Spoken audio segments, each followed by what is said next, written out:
My name is Ian Goodinedgel. I'm the Minister of Tourism and International Transport in Barbados. It's indeed a pleasure to be here at World Travel Market, LATAM. Since our arrival, we've been very impressed with the number of stakeholders who we've met with. We've met a significant number of the travel trade industry. That bodes well for us because Barbados is here from the Caribbean, and we are especially delighted to be here because we want to encourage as many persons to visit from Latin America to visit Barbados. The fact that our campaign here in Latin America is beginning to gain attention and more traction is due to the fact that we have made a conscientious but strategic decision to have a Latin American presence within this market. In Panama, we are going to have an office, the Barbados Tourism Marketing Inc. office. That office will serve the entire Latin American region. It will be staffed out of Panama. In addition, we've also taken the decision to have a satellite office in Brazil. And the rationale again behind that is to drum up additional business from Brazil into the market. From Latin America last year, we had over 4,800 visitors, and in this year we are projecting to do even more to increase the numbers. We have the benefit of Copa Airlines, which can connect persons out of Latin America. We are here in Brazil that can connect from Brazil into Panama and then take a short 3-hour flight into Barbados. That arrangement has been in place since 2018. During the pandemic, obviously, it would have been suspended, but post-pandemic, we're beginning to see very, very strong numbers into Barbados from out of Panama as a gateway. So that hub is working well for us, and that has driven the additional decision to have a satellite office in Brazil and to have a permanent office in Panama. We anticipate that based on our strategic approach, we will increase the numbers substantially out of this region.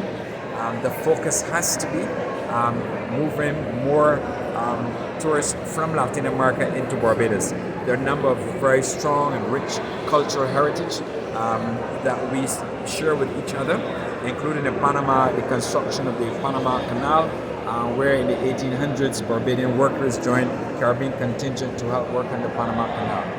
In Brazil, we've had diplomatic relations since 1971, and since that time we've been growing and working diplomatically with our counterparts here in Brazil. What we want to do now is to drive additional numbers, and the strategy that we've employed, we believe will pay significant dividends for Barbados. In respect of airlift, as I indicated, Copa is a major airline. We're obviously reaching out to other airlines to see how we can drive additional traffic either directly into Barbados or from other Latin American destinations into Barbados. Those discussions are ongoing, and we believe that we will be able to firm up those discussions in order to get additional airlift capacity in Barbados. So that's a work in progress, but we are confident that we, with the resources, the additional resources that we place within the Latin American market, that we can do justice. Of course, when you come to Barbados, you will be well by the experience, without doubt. In Barbados, we have a range of dining facilities. In fact, we refer to Barbados as the culinary capital of the Caribbean, with more than 400 dining options available, from street food to sophisticated luxury high-end dining. So that's working well for us. We have our signature event, the Barbados Food and Rum Festival, which takes place October 19th to the 21st. That's a must-see. And I want to invite all of Latin America to come to Barbados to experience that, to see what we have to offer at our Food and Rum Festival. In addition to that, we also have several attractions, including our iconic Caves of Barbados, which is operated by the Chucker Group. The Caves of Barbados really is a unique experience, and the best way to see it is to come to Barbados. It's often referred to as perhaps the 8th wonder of the world. We also have horse racing, to mention a few, and we have our sweetest soca, calypso, whatever you want to call it, festival in Barbados, the sweetest festival on earth. That's crop over. So you have Carnival in Brazil, you have an opportunity to come over to Barbados for your second carnival, crop over. It's called crop over because as soon as the crop concluded, that was the sugarcane season. When they used to cut the canes in those days, it was given that name crop over. So it's like a carnival event. It runs from the July 1st until the first Monday in August. What it does, it allows Barbadians and visitors alike, and again I want to appeal to all of Latin America to come down, to give them that feel, immerse themselves in a local culture. There are sunrise parties, there are parties all throughout the season.